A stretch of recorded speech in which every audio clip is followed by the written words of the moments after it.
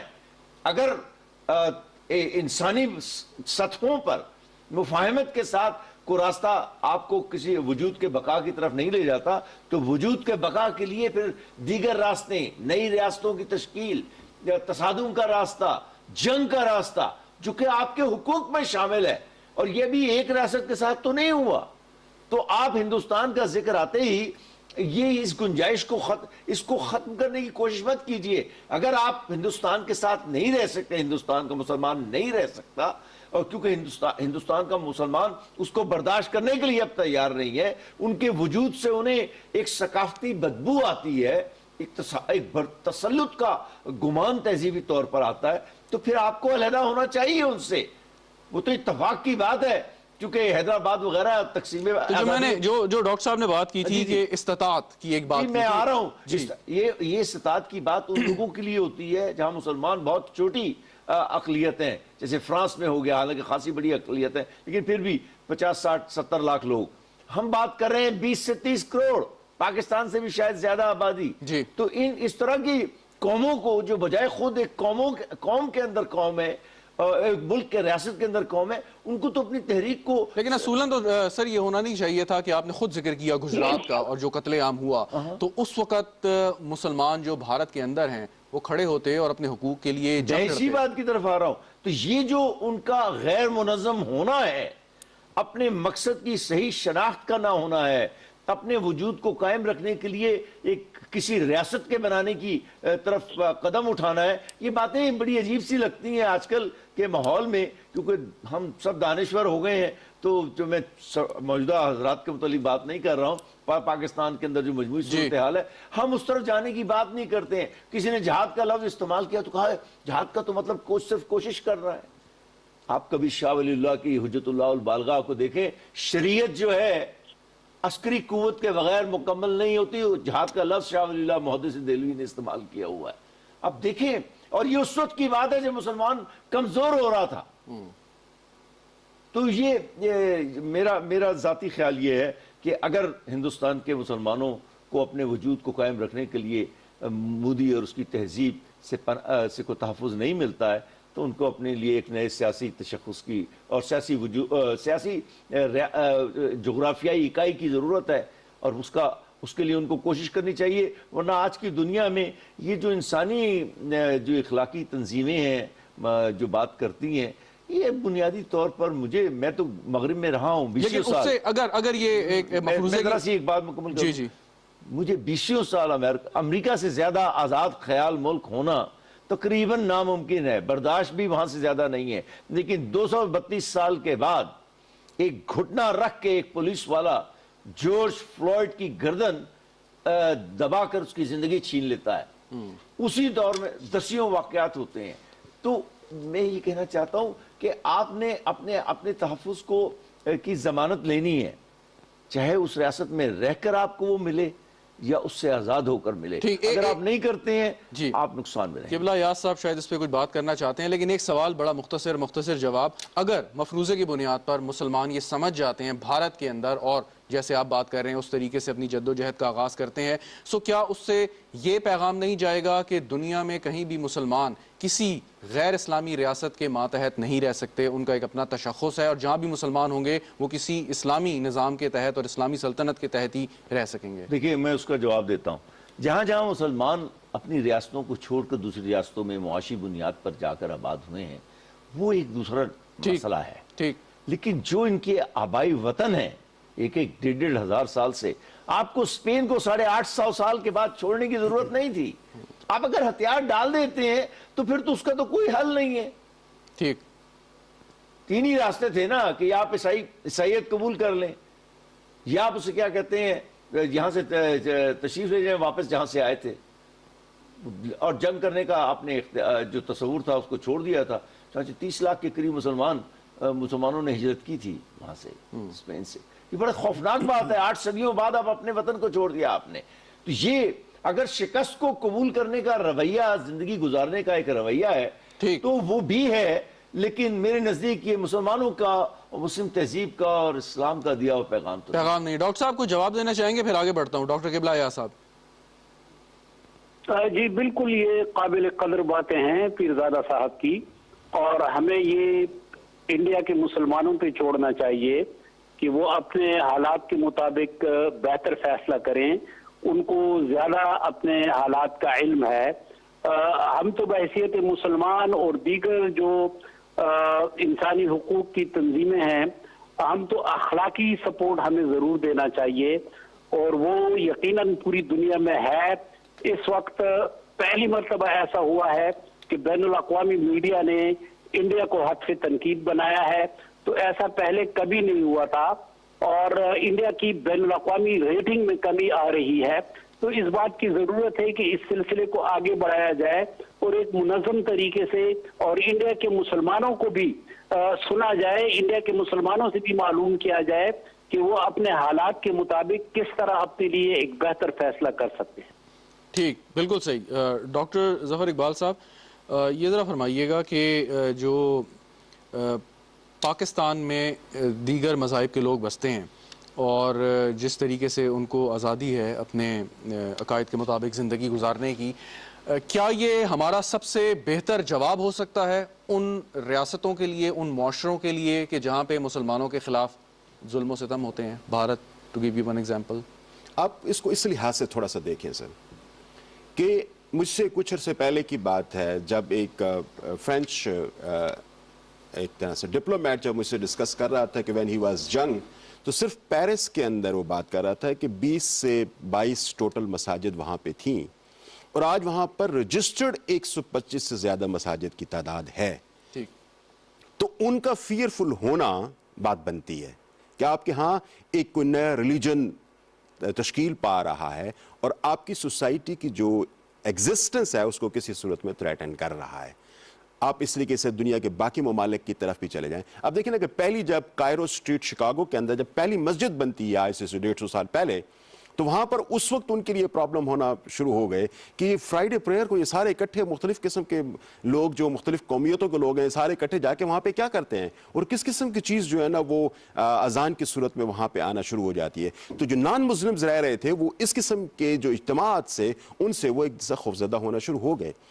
اب ایک طرح سے آپ کہہ سکتے ہیں خوف جو اسلام کا ہے، جو اسلام کے بڑھنے کا جو خوف ہے اور بڑی تیزی سے بڑھنے کا جو خوف ہے نا، اس نے باقی ریلیجن کے لیے اسلام کو ایک ایگزسٹینشل تھریٹ ایک طرح سے کہہ سکتے ہیں، ان کو ایک بقا کی ایک طرح سے مصیبت میں ان کو ڈال دیا. اسلاموفوبیا کی یہ بھی ایک بڑی وجہ ایک بہت بڑی وجہ سمجھتے ہیں. اچھا اب تھوڑا سا ہم آتے ہیں کہ آپ پاکستان کہ اگر ہم دیکھیں تو ہمارے ہاں 1947 سے لے کر اب تک جو بھی چرچ ہیں ان کی تعداد کتنی بڑی ہے، اگر ہمارے ہاں اگر ٹیمپلز ہیں تو ان کی تعداد کتنی بڑی ہے. وہ جب اس کو ہمارے ساتھ ڈیٹا کے ساتھ کمپیئر کرتے ہیں تو we become speechless on that. اچھا اب ہم تھوڑا سا ذرا آگے جاتے ہیں انڈیا کی طرف جو بات کرتے ہیں. لیکن ایک بات یہ ہے کہ ہم نے کسی پالیسی یا قانون کے تحت تو کبھی پابندی عائد نہیں کی. اب آپ دیکھیں حال ہی میں ایک اپروول ہوا کہ اسلام آباد میں ایک مندر کی تعمیر ہوگی، اور شاید اس میں یہ بھی دیکھنا ضروری ہے کہ وہاں پہ غیر مسلموں کی تعداد کتنی ہے، کیا واقعی انہیں اس عبادت گاہ کی ضرورت ہے یا نہیں ہے. آپ کسی ایسی جگہ پہ کوئی عبادت گاہ بنائیں جہاں پہ عبادت کرنے والے نہ ہوں، مندر یا چرچ جانے والے نہ ہوں، تو پھر اس کی افادیت کیا ہے؟